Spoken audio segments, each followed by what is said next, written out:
Selamat pagi, selamat bertemu kembali dengan Pak Markus. Pada pagi hari ini, saya akan membahas tentang kedudukan dan peran pemerintah daerah. Pemerintah daerah adalah penyelenggaraan urusan pemerintahan oleh pemerintah daerah dan DPRD menurut asas otonomi dan tugas pembantuan dengan prinsip otonomi seluas-luasnya dalam NKRI menurut Undang-Undang Dasar Negara Republik Indonesia tahun 1945. Penyelenggaraan pemerintahan daerah menggunakan asas otonomi dan tugas pembantuan. Urusan pemerintahan kongruen dibagi atas pemerintah pusat dan daerah provinsi dan daerah kabupaten atau kota.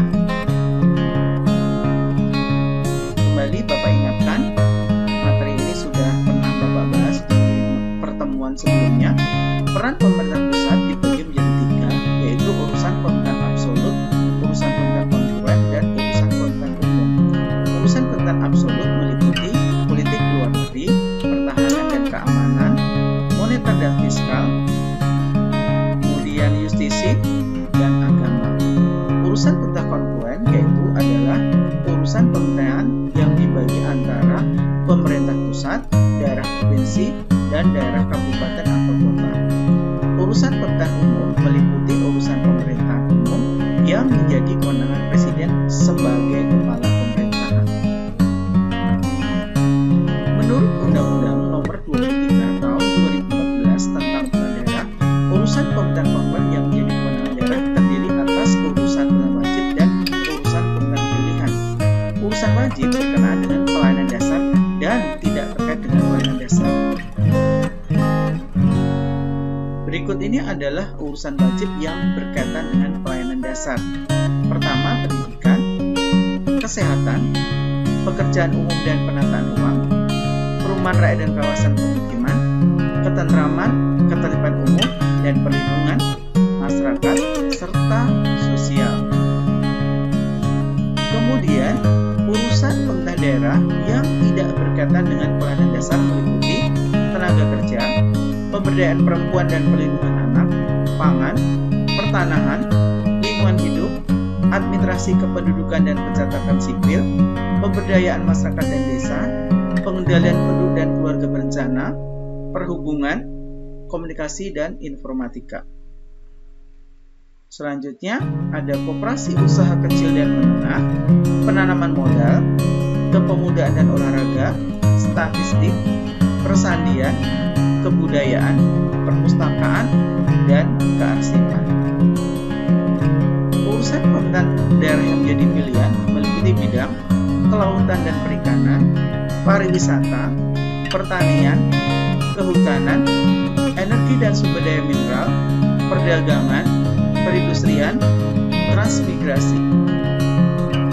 Daerah khusus atau istimewa didasarkan pada pasal 18B ayat yang pertama Undang-Undang Dasar Negara Republik Indonesia tahun 1945 menyatakan negara mengakui dan menghormati satuan-satuan pemerintah daerah yang bersifat khusus atau bersifat istimewa yang diatur dengan undang-undang.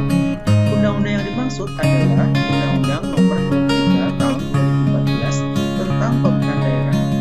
Adapun yang dimaksud dengan satuan pemerintah daerah yang bersifat khusus atau istimewa adalah daerah yang diberi nama otonomi khusus, yaitu Provinsi Ibu Kota Jakarta, Daerah Istimewa Yogyakarta, Provinsi Aceh, Provinsi Papua, dan Provinsi Papua Barat. Ini adalah gambar-gambar tentang provinsi daerah yang diberi otonomi khusus, meliputi Provinsi DKI Jakarta, Provinsi DIY, Banda Aceh, Papua, dan Papua Barat. Kita akan bahas tentang Provinsi DKI Jakarta. Provinsi Daerah Khusus Kota Jakarta dengan kedudukan sebagai ibu kota NKRI memiliki fungsi dan peran penting dalam membentuk pemerintahan negara kesatuan Indonesia berdasarkan Undang-Undang Dasar Negara Indonesia tahun 1945. Provinsi DKI sebagai daerah otonom yang berkedudukan sebagai ibu kota negara NKRI diberikan kekhususan tugas, hak, kewajiban, dan tanggung jawab dalam penyelenggaraan pemerintahan daerah.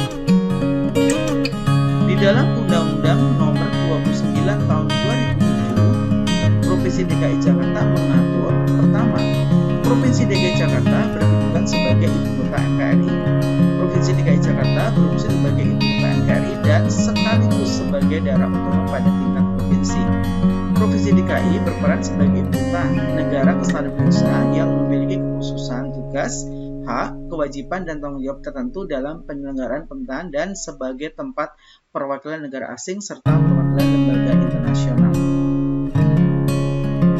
Penyelenggaraan fungsi DKI Jakarta melaksanakan menurut asas otonomi, asas dekonsentrasi, asas tugas pembantuan, dan perusahaan sebagai ibu kota negara RI.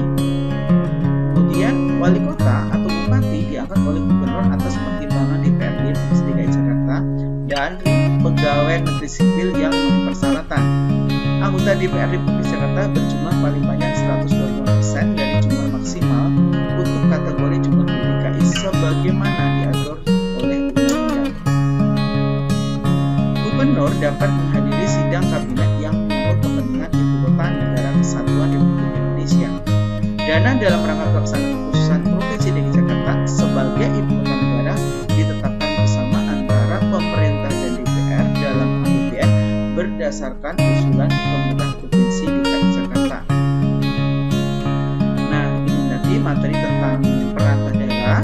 Sampai di sini dulu. Kita akan